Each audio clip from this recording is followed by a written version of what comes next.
આગળ ચેપ્ટર 1, 2, 3 અને ચેપ્ટર 5 જોયા.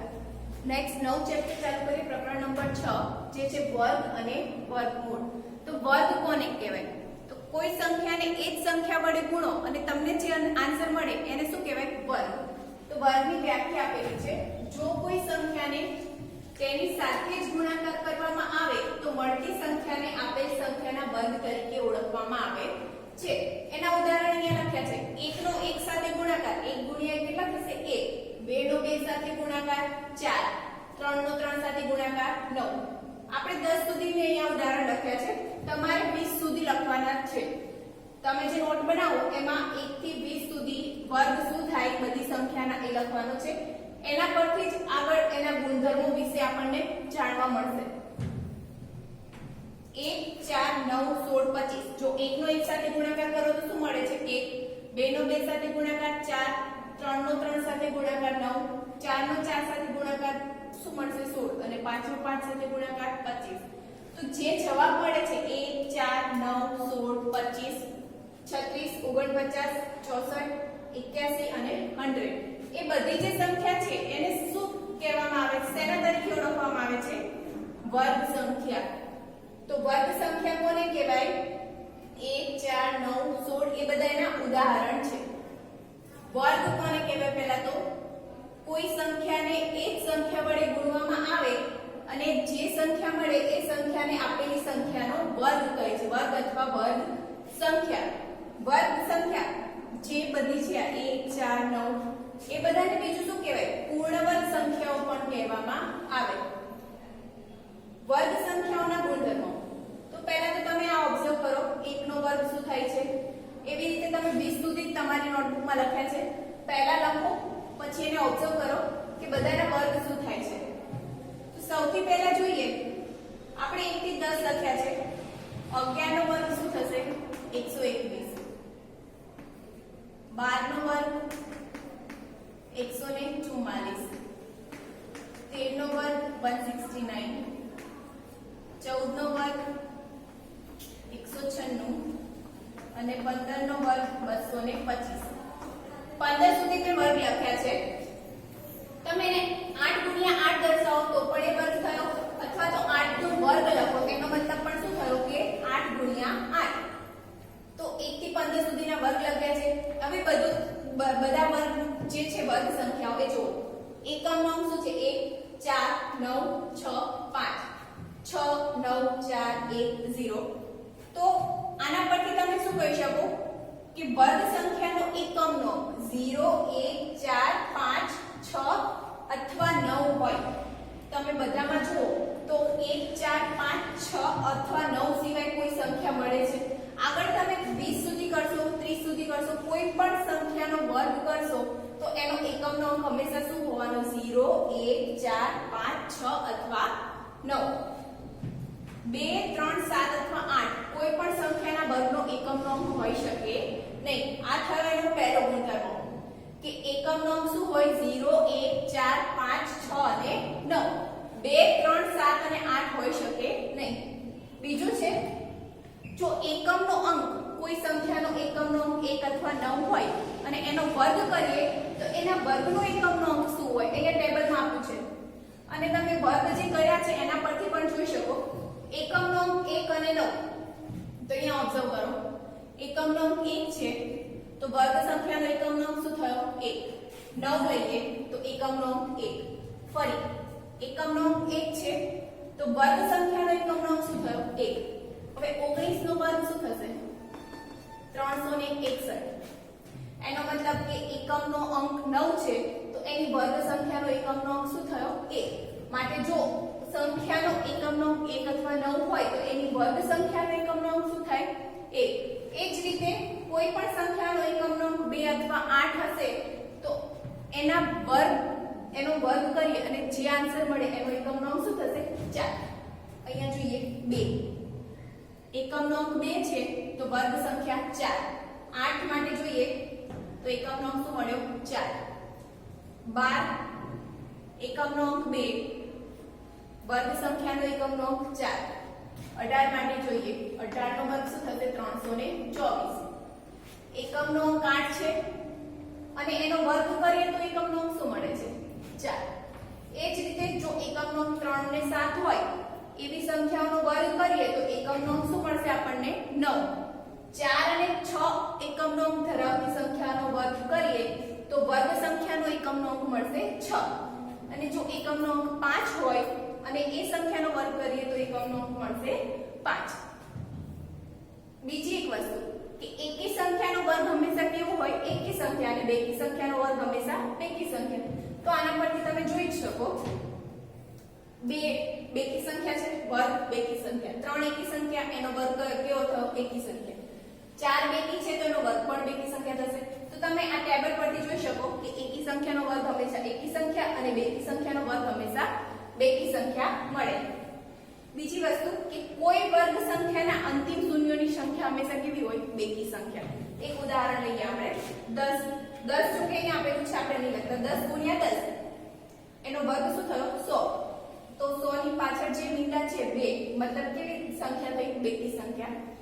હવે 20 નો વર્ગ કરીએ તો 20 ગુણ્યા 20 400 2 મીંડા છે પાછળ. તો એ જે શૂન્યોની સંખ્યા થઈ એ કેવી છે બેકી સંખ્યા. 100 નો વર્ગ કરીએ 100 ગુણ્યા 100 100 નો વર્ગ કરીએ તો મીંડા કેટલા આવશે પાછળ 4. એનો મતલબ કે શૂન્યોની સંખ્યા કેવી થઈ બેકી સંખ્યા થઈ. બીજી વસ્તુ કે તમે વર્ગ કરો જેનો એકમનો અંક શૂન્ય હોય એવી સંખ્યાઓનો વર્ગ કરો તો અહીંયા જો પાછળ એક શૂન્ય છે તો વર્ગ કરશો તો શૂન્ય કેટલા થઈ જશે ડબલ. અહીંયા બે શૂન્ય છે તો વર્ગમાં શૂન્ય કેટલા થઈ જશે 4. તો આ થયા એના ગુણધર્મો. નેક્સ્ટ ગુણધર્મ આગળ જોઈએ આપણે.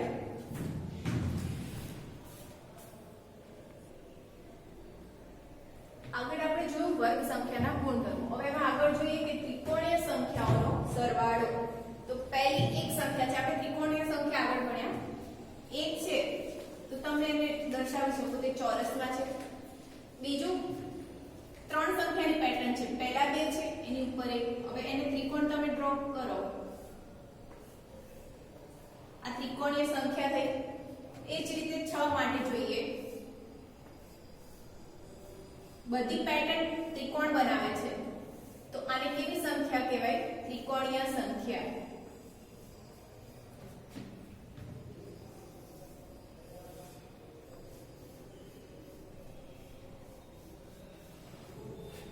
હવે આને ચોરસમાં આપણે કન્વર્ટ કરવું હોય તો અહીંયા જુઓ આ ચોરસ બને છે.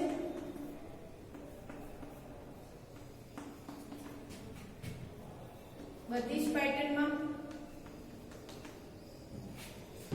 અહીંયા એક સ્પેસ છે ત્યાં આપણે ડ્રો કરી દઈએ તો 1 2 3 અને કેટલા થયા 4. તો 3 + 1 4 જે શેનો વર્ગ થશે નીચે કેટલા આપણે સ્ટાર કર્યા છે 2 તો 2 નો વર્ગ થશે 4. એ જ રીતે અહીંયા કમ્પ્લીટ કરીએ 1 2 અને 3 6 + 3 9 થયા. તો 9 શેનો વર્ગ થયો 3 નો વર્ગ 9 થશે. હવે એ જ રીતે આ 10 છે એમાં જે બાકી રહે છે આપણે કમ્પ્લીટ કરીએ તો બીજા કેટલા એડ કર્યા 3 2 5 ને 6 10 + 6 16 થયા. 16 શેનો વર્ગ થયો 4 નો વર્ગ 15 છે. પેટર્ન કમ્પ્લીટ કરીએ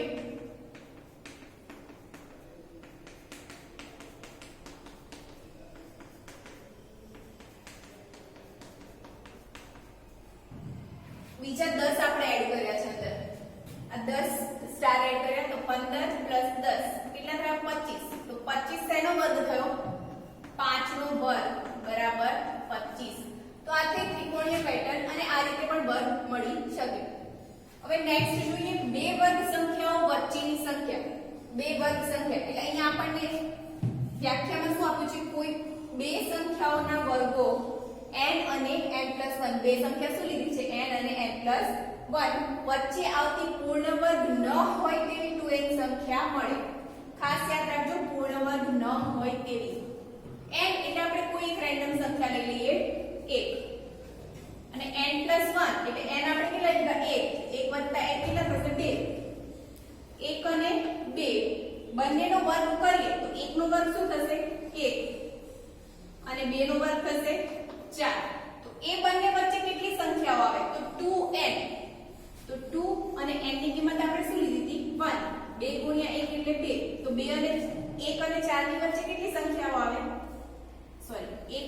1 છે અને 2 નો વર્ગ 4, તો 1 અને 4 ની વચ્ચે કઈ સંખ્યા આવશે?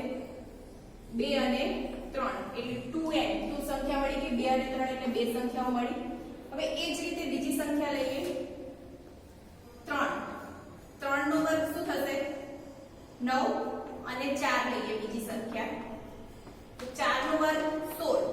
તો 9 અને 16 જે બે સંખ્યા લીધી છે એ બે સંખ્યાના વર્ગ વચ્ચેની સંખ્યા 2n. n એટલે આપણે જે પહેલી સંખ્યા લીધી છે એ 3, તો 2 ગુણ્યા 3 બરાબર 6 સંખ્યા મળે. તો કઈ કઈ 6 સંખ્યા મળશે? 9 અને 16 વચ્ચેની 10, 11, 12, 13, 14 અને 15. 9 અને 16 વચ્ચે આટલી સંખ્યા મળે કેટલી થઈ? 1 2 3 4 5 અને 6. તો કોઈ પણ બે સંખ્યા લઈએ n અને n+1 અને એનો વર્ગ કરીએ તો એ બંને વચ્ચે કેટલી સંખ્યાઓ મળશે? 2n. અને અહીંયા જો 10, 11, 12, 13, 14 અને 15. એ જ રીતે અહીંયા કઈ બે સંખ્યા મળે છે? 2 અને 3. કોઈ પણ સંખ્યા પૂર્ણ વર્ગ છે. પૂર્ણ વર્ગનો મતલબ કે જેનું વર્ગમૂળ આ બધી પૂર્ણ વર્ગ સંખ્યા થાય. 4, 9, 16, 25. પૂર્ણ વર્ગ સંખ્યા કોને કહેવાય? આપણે આગળ જોયું કે કોઈ પણ બે સંખ્યાનો ગુણાકાર કરો, કોઈ પણ સંખ્યાને એક સંખ્યા વડે ગુણો અને જે જવાબ મળે એને પૂર્ણ વર્ગ કહેવાય. તો આમાંથી કોઈ પણ સંખ્યા પૂર્ણ વર્ગ સંખ્યા નથી. નેક્સ્ટ છે એકી સંખ્યાઓનો સરવાળો. જો કોઈ સંખ્યા પૂર્ણ વર્ગ સંખ્યા હોય તો તેને 1 થી શરૂ કરી ક્રમિક એકી સંખ્યાના સરવાળા તરીકે રજૂ કરી શકાય. તો એનું એક ઉદાહરણ આપ્યું છે 1. તો પહેલી એકી સંખ્યા કઈ છે? 1. 1 નો સરવાળો એટલે 1. એ શેનો વર્ગ છે? 1 નો વર્ગ થશે. 1 પ્લસ 1 પછીની એકી સંખ્યા કઈ? 3. બંનેનો સરવાળો કરો 4. 4 શેનો વર્ગ થયો? 2 નો વર્ગ. 1 એના પછીની એકી સંખ્યા 3 અને એના પછીની 5. તો 5 ને 3 8 ને 9. 9 શેનો વર્ગ થયો? 3 નો વર્ગ. હવે એ જ રીતે બીજી નવી એકી સંખ્યા એના પછીની એડ કરીએ. 9 ને 7 12, 12 ને 3 15 ને 1 16. 16 શેનો વર્ગ થયો? 4 નો વર્ગ. તો આ જ રીતે હજી બીજી એડ કરીએ. 7 હતા 7 પછીની એકી સંખ્યા એટલે 9. 16 ને 9 25 થશે. તો 25 5 ના વર્ગ તરીકે આપણે દર્શાવી શકીએ. 5 ગુણ્યા 5 25 એટલે 5 નો વર્ગ થયો. તો કોઈ પણ સંખ્યા પૂર્ણ વર્ગ સંખ્યાને આપણે 1 થી શરૂ કરી ક્રમિક એકી સંખ્યાના સરવાળા તરીકે દર્શાવી શકીએ. હજી આગળ 9 પછીની એકી સંખ્યા ઉમેરો તો કોઈ બીજી પૂર્ણ વર્ગ સંખ્યા મળશે. 9 પછીની પૂર્ણ વર્ગ સંખ્યા કઈ છે? 9 પછીની એકી સંખ્યા 11. તો 9 સુધીનો સરવાળો 25 હતો, એમાં બીજા 11 એડ કરીએ. 25 ને 11 36. તો શું મળ્યું? 6 નો સ્ક્વેર. આ રીતે તમે જો આગળ કન્ટિન્યુ કરશો તો તમને દરેક એકી સંખ્યાનો કરશો 1 થી શરૂ કરી કોઈ પણ અંક સુધીની એકી સંખ્યા લેશો તો જે જવાબ મળશે એ હંમેશા પૂર્ણ વર્ગ સંખ્યા હશે.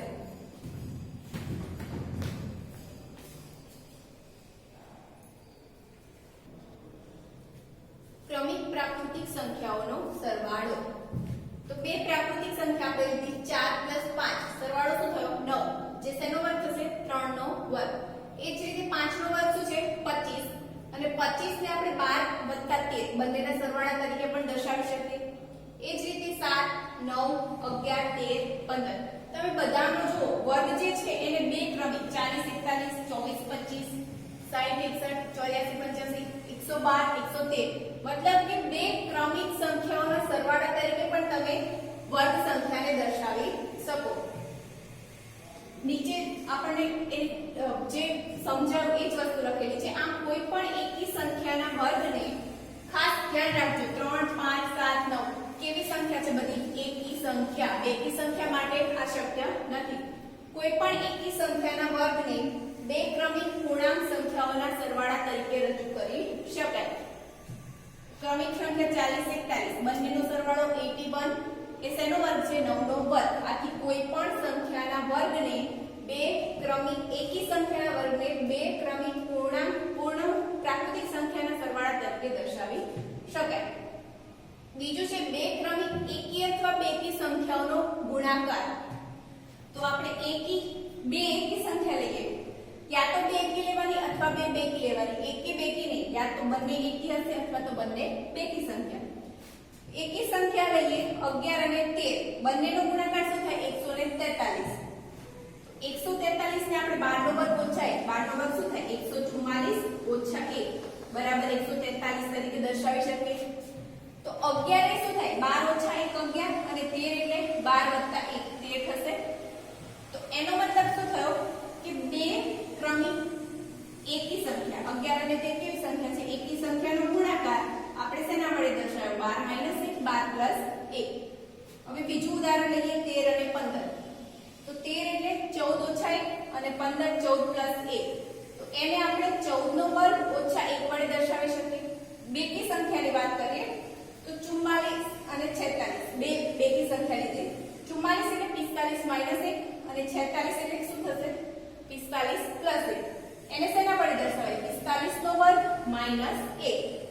ટૂંકમાં આપણે કેવું હોય તો a + 1 અને a - 1 બે સંખ્યાનો ગુણાકાર આપણે કરીએ તો જવાબ શું મળે? a² - 1. પૂર્ણ વર્ગ સંખ્યાની અન્ય બીજી તરાહો એટલે પેટર્ન છે. 1 નો વર્ગ શું થાય? 1. 11 નો વર્ગ કરીશું 121. એ જ રીતે તમે આગળ જુઓ 111 નો વર્ગ આપેલો છે, 1111 નો વર્ગ આપેલો છે. તમે પેટર્ન જોઈ શકો. 1 છે, પછી 121 છે, 12321 છે. તમે પેટર્ન જુઓ, સિમિલર પેટર્ન રિપીટ થાય છે ટ્રાયેંગલ આકારમાં. એ જ રીતે બીજી પેટર્ન આપેલી છે 7 નો વર્ગ. 7 નો વર્ગ શું થાય? 49. પછી 67 નો વર્ગ આપ્યો છે. 67 નો વર્ગ શું થાય છે? 4482. અહીંયા શું થયું? 67 એટલે બે અંક છે, 2 વાર 4 પછી 89. 667 નો વર્ગ બરાબર આ જુઓ તમે 1 1 4 વધતા જાય છે. જેમ 6 ની સંખ્યા વધે એમ 1 4 અને 1 1 પેટર્ન રિપીટ થશે. હજી આગળ તમે 66667 નો વર્ગ લખો તો શું થશે? 5 અંકની સંખ્યા છે એટલે 5 વાર 4 બીજા 4 8 અને 9. મતલબ કે પેટર્ન રિપીટ થાય છે. તો આ અમુક પૂર્ણવર્ગ સંખ્યાઓ માટેની રસપ્રદ પેટર્નો